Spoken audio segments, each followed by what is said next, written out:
Hi, I'm Kim, and life sounds like an owl. Um, my song is a song by John Butler Trio, Peaches and Cream, and it's just something I think that's had a huge impact on my life. Uh, I grew up in Mission Beach. It's quite a small town, and we grew up with, those kids that we all grew up with. And when I was a late teenager, I became really good friends with this one guy, and he just seemed to be the guy that was there.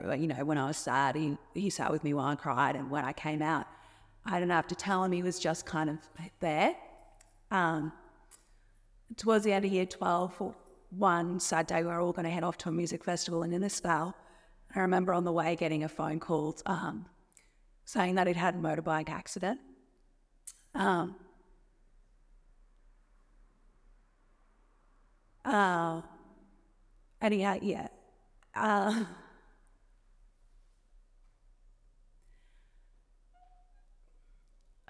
and because I think being such a small town, this guy wasn't just the guy that was there for me. He was the guy that was there for everybody. And I remember when this moment happened, it just completely rocked the whole community.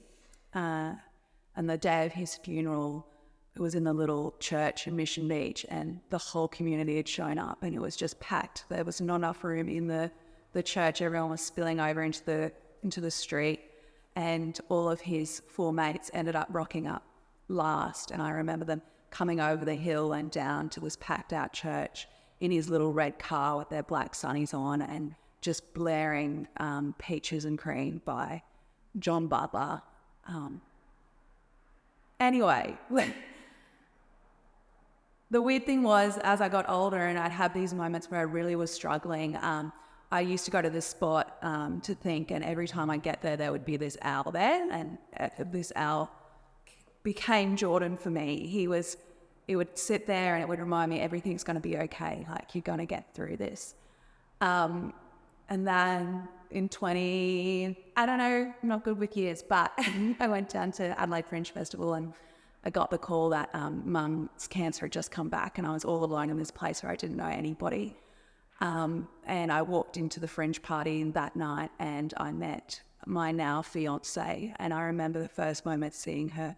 She's got this massive owl tattoo over her chest, and just remember thinking, Jordan's here, Jordan's reminding me it's all going to be okay, and I've got someone to look after me.